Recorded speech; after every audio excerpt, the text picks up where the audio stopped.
Okay, so I got this book called IELTS Speaking Actual Test Answers or Suggested Answers, and I had a look at some of the suggested answers. Some of them were okay, some of them were not so great. So I thought in this video I'd have a look at the answers and compare some of them to answers I would give to these questions. So I hope you guys find it useful. Alright, so here's our first topic. It's on buses or taxis. And question number 1 is, do you often take buses or taxis? Sample answer: almost every day. Since my house is so far away from my university, it's impossible for me to travel by motorbike. In addition, the air is heavily polluted by exhaust fumes and traffic jams always take place, especially during peak hours. Thus, I prefer to take the bus to save time, save gasoline, and causing less pollution.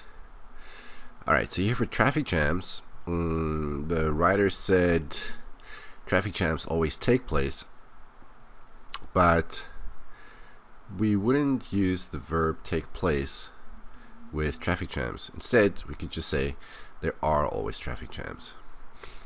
Now, the question is in the present tense, asking about habits, but the writer says I'd prefer, so let's change that to just I prefer. And then here we have an infinitive: to save time, save gasoline, but then we have the gerund causing, so let's change that to cause. And then here's my answer to the same question.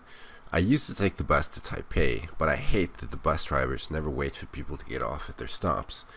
I don't know, the whole bus system is kind of crazy. People hit the bell to get off and then immediately get up and move to the front while the bus is still moving. Now I take the train instead. And taxis, not really. Only when we go to the airport, so like once or twice a year. Yeah, the bus system really is crazy. I don't know why people stand on the buses while the bus is moving. I guess the drivers aren't too keen on waiting for people. And here's the next question: is it convenient to take the bus or taxi in your city? And the sample answer is, I would say it's easy to book or take a taxi in my city. Nowadays there are Uber and Grab besides other taxi companies, which allow us to use an app on our smartphone to book a taxi. They also estimate the price and inform the route, which make us feel safe and trustable. Alright, now I highlighted other here because Uber and Grab are not taxi companies, but it's not really a big deal. Then price, the money that you pay for taxis is not the price, it's called the fare. Inform the route. Inform should go with a pronoun, so inform who? Inform you. And also we need the preposition of. Now this last clause, which makes us feel safe and trustable, the subject of this verb is us. So we feel safe, but then this trustable, does that mean that we are trustable? This doesn't really make sense. I'm not sure what the writer is trying to say. And also, trustable is not an adjective that's very commonly used. Usually we use the word trustworthy instead of trustable. Now here's how I would answer the question. I would say so, but I've heard that some locals complain about the waiting time for buses. But I think they're out of their minds. The buses here run pretty frequently compared to some other places. Taxis, well, they're everywhere. I'd rather give my business to Uber though. I think they're fighting the good fight. And question number 3, what are the advantages of taking a taxi compared with buses? The sample answer is their 24/7 tailored service has become improved, or has been improved and become better recently, which is much more flexible and save us a great deal of time and energy, especially when we rush for any appointment. Moreover, by taking a taxi, we don't need to walk to the station or destination. Now, about the tailored service, I'm not sure that taxis really offer tailored services. I mean, you can get in the taxi and they take you to your destination. I don't know what's particularly tailored about that. Anyway, let's look at the grammar. Here we have a present perfect tense has been improved, and so here we also need to have has become, which is much more flexible. If changes have occurred, then one may say has become much more flexible recently. And since we're talking about a singular service, then this verb needs to have an S there. And then this phrase, when we rush for any appointment, would be much better said as when we are in a rush to get to an appointment. Now here they mention station. I don't know if they actually mean station or if they mean bus stop. Probably bus stop, because that's where people usually get on a bus. And then my answer would be, well, you don't need to walk to the bus stop. You can just put out your hand to hail a taxi, and it's speedier. You're not making stops all the time. But on the downside, many other cabs kind of smell like smoke, and some of the drivers are maniacs. But then again, that's true of the bus drivers too. And then the last question on this topic, when was the first time you took a taxi? The sample answer is, my very first time taking a taxi was around 10 or 11 years ago. It was raining heavily after my class finished. The streets were seriously flooded, so my dad couldn't come to pick me up. He asked me to take a taxi to go home. It was one of my very first experience traveling alone without my parents. Alright, so here we have two things that happened in the past. It was raining and their class finished.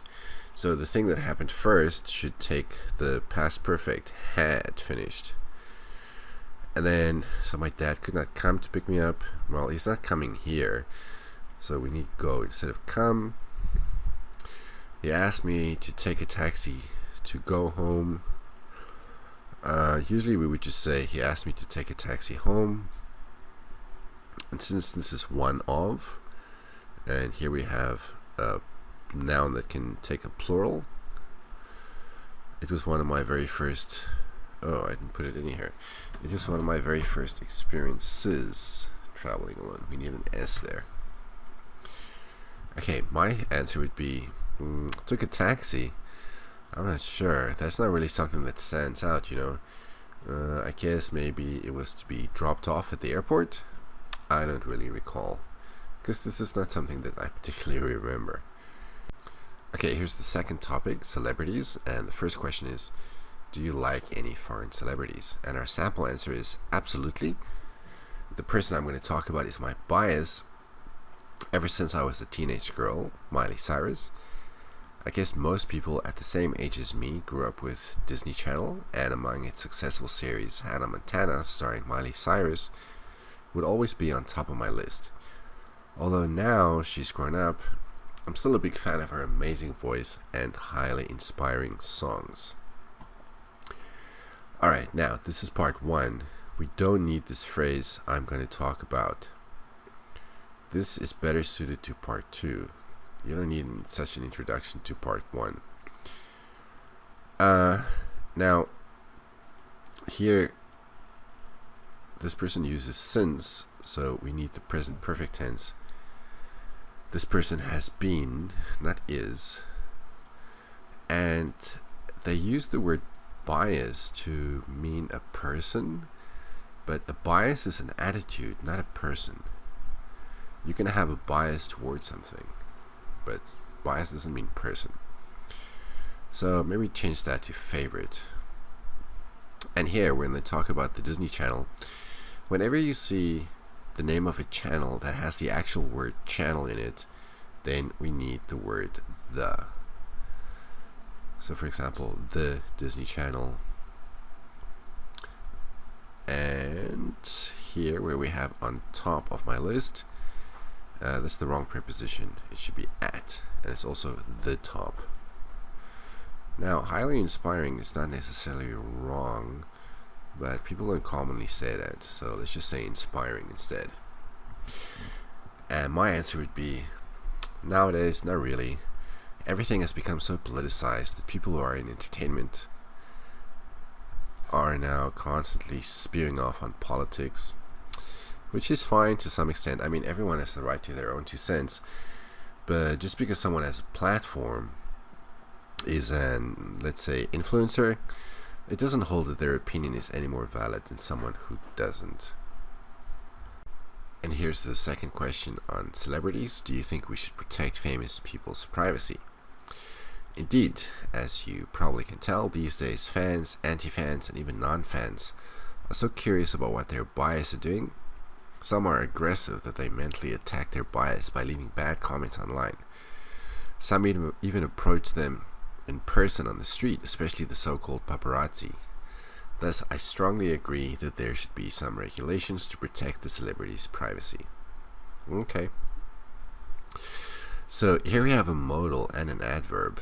The modal should go before the adverb, as you can probably tell. Anti-fans, I don't know what that is. Does that mean hater? I guess so. And here the writer uses bias again. I substituted bias for celebrities because I guess that's what they mean. And then here with aggressive, here we have the word that. So then we need to say some are so aggressive that they attack these celebrities. Now I don't know how you can mentally attack someone. That sounds like you're attacking them with your mind. So let's leave out that. You can just say they attack these celebrities by leaving bad comments online. And then for calling the paparazzi so-called paparazzi, well, that's what they're called. So we don't need the so-called. That's their actual. That's the actual term used for paparazzi. We don't need the so-called. Now, my answer would be something like this. Probably. These days, everyone, even non-fans, are so curious about what their celebs are doing. And there have been some cases of people having some private photos leaked online. But the right to privacy is not given only to celebrities. Everyone is entitled to that. Especially now that we've seen some companies sell their users' online data. And from what I've learned, some governments have passed legislation to protect people's online privacy. And question number 3. How do celebrities influence their fans in your country? And the sample answer is, I think the influence of celebrities on fans is extensive. It's somehow natural to follow our bias and try to be like them. At the first place, it could probably be just physical changes like clothing, hairstyle, or makeup. However, thanks to social networks, fans and idols are much closer now. Sometimes it's just a status away. However, this mental connection is a two-edged sword, meaning the idols actually need to be more careful about their lifestyle or their manners. Okay, so you've got bias again, used to refer to people. This time I substituted it with artists. And then here, this phrase, at the first place, I think what they mean is like in the beginning or something like that. So let's say at first instead of at the first place. This phrase, it's just a status away. I'm not sure what that means. So I'm just leaving it like that. And then instead of saying two-edged sword, the term we're looking for is double-edged sword. Now my answer might be something like this. I think it depends on the fan. Some fanboys or girls are pretty strongly influenced. Others, maybe not so much. I can't really think of any concrete examples, except perhaps that they buy a lot of merch at concerts and walk around with stickers on their phones, I guess. This is something I've seen quite a bit here. And now, who is your favorite celebrity in your country? The sample answer is, I guess, not only me. A number of young people have been highly impressed by her for the past months. Dejuana Barber, she's our 2016 Miss USA and the representative of USA in Miss Universe, taken place in Las Vegas in the same year. After the beauty contests, she became well known for her outstanding beauty, her amazing characteristics, and also her professionalism. Alright, so if it's not only you, then it's also a number of other people, so we need the word but here. And for the past months, the past few months, or the past couple of months, representative of USA. For USA, we need the word the. Now, this phrase here, I left it the same. but I'm not sure. Is it after the beauty contests or during the beauty contests? I'm not sure. Okay, so my answer might be in Taiwan. I don't think I have any. I don't really watch any Taiwanese movies, so I don't know about that. And the music all kind of just sounds the same. I'm not into that. I sometimes check out the trending Taiwanese YouTube videos, but I don't have any favorites, just those I hate less. And here's the last question on celebrities. Would you want to be a celebrity in the future? And the sample answer, well, though I've never thought about it, I'm pretty sure that rising to stardom would never be one of my life goals. I appreciate all the efforts that the celebrities, no matter which field they're working on, are making every single day. However, I find myself not belong to that world. I mean, you never know what's going on when the curtains close, right? So yeah, I don't think I want to become a public figure, to be honest. Okay. This effort